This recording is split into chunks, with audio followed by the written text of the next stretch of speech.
Miyuki said. Anyone else? Yeah, I remember the day he passed away. I was also studying. It's at my brother's house, and when I study, my phone is usually turned off or face down or whatever.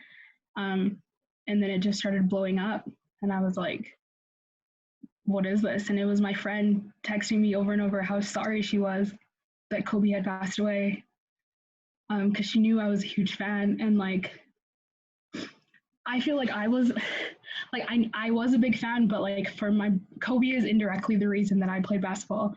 Because so I have older brothers, and my oldest brother he plays football, and he when we were kids, of course, because he's the oldest, he like had you know dibs on the remote. We watched what he watched, and I like would just watch basketball with him all the time. And Kobe was his favorite. We like did not miss a Lakers game when I was a kid, and just like from that, I was like, I want to play the sport, and I played since from like the fourth grade to the end of grade 12. So I played for about 8 years. Um, but I mean, my brother doesn't even play basketball anymore. He played in high school, I think. No, junior high. But like, even though he plays football, like Paul Ford said, like Kobe was still his athlete idol, and like, except for my two sisters, all of us play sports, and like sometimes I train with my brothers and stuff. And it's always just like whenever giving up, like our thing was like don't forget that Mamba mentality. And it's like going into games, like before I'd start a game, my brother would be like, Mamba mentality, or it was like going into championship games. So Kobe really was quite the influence in my household. And I remember FaceTiming my brother that day, and he's like this huge guy. He's like 6'3", like 250 pounds, and he was just crying for like 25 minutes. So it was a lot. As for Chadwick, I'm a huge Marvel fan. I was in Vancouver when I found out on vacation. So vacation ended right there. That was terrible news. And my friend was like, I was trying to like not be on social media because I was on vacation. And my friend was like, hey guys, like Chadwick just passed away. And like, just to give you like background, like for my birthday last year, I was taken to the Marvel convention at the Telus World Science, and I took like two pictures, and one of them was with the Black Panther figure. Yeah, so that's me and Chadwick.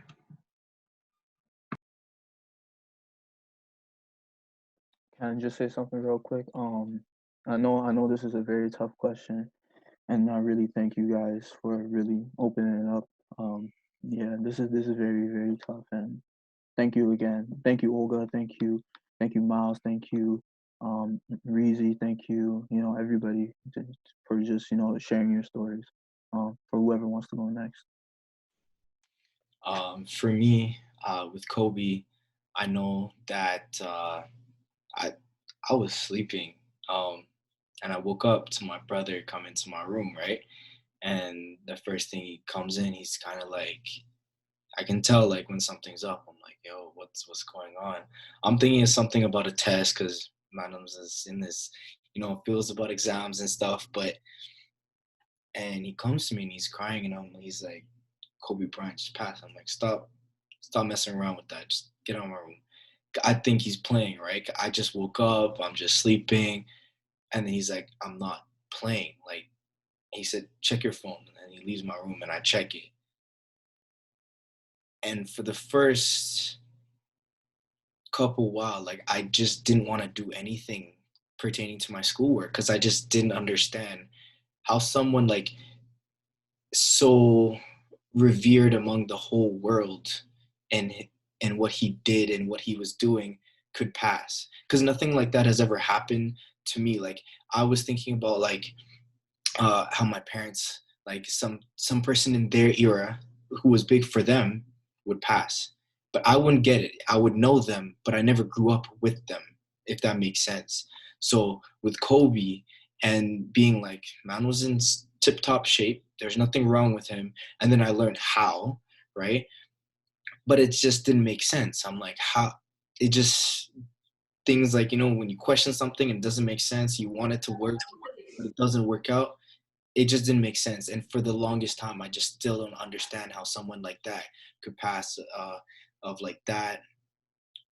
So it was just really a hard time for me because same thing. Like I grew up watching basketball games almost all the time, and looking at his game and stuff. So it was a huge thing for me. In terms of Chadwick Boseman, I know I've watched, I think, a fair bit of his movies besides Black Panther. I think 42 was also watched for me. I saw a little bit of what's that movie? James Brown. He played as well, and man, I just realized that this huge impact that he had was recreating the movies and being spot on for everything, right? Even though I was never able to grow up with James Brown, like the songs and stuff, he was the person that made me listen to James Brown's songs and the career and how that kind of went, right? That was the kind of influence that he had for me, and was just being, I don't want to say culture, but I do. So like being cultured and like understanding the history of some artists, and he definitely was a gateway into that for me. That's what I gotta say. If Paul Ford is there, he can go. If not, somebody else can jump in. Paul Ford, are you there? Yeah. Yeah, I'm good. My bad.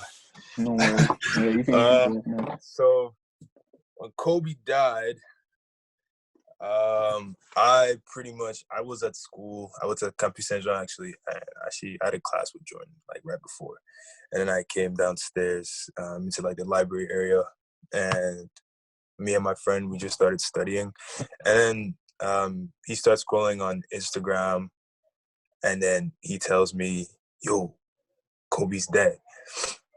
And I hear him the first time because I had music in my ears, and then he like taps me on the shoulder, like, "Bro, like Kobe's dead," and I'm like it didn't feel real. It's like because when you hear the name Kobe and then you hear death, and it's like again, I think it was Ronnie that was saying like you look at these people that are famous and you think they're gonna live forever, but obviously they don't. And like Kobe is probably the first, I guess, celebrity that whose death like I was old enough to really like hit, like for it to really hit me. Because I remember like when people would die when I was younger, and my parents would tell me, as a kid, you don't really understand, how crazy death is.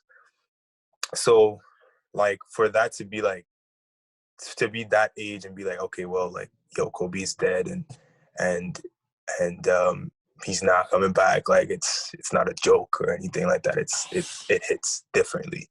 And I never really played basketball like that, but my dad was like a very, very big basketball persona. And Kobe was always, you always hear Kobe when you're outside playing basketball, and people are shooting, stuff like that. So it's really, really cool.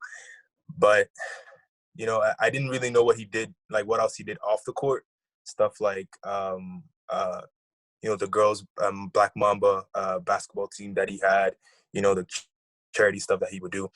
So after when I heard about that, I went straight to doing research about him and just sort of understanding his legacy and what else he's leaving to the world other than being this amazing, very inspirational basketball player.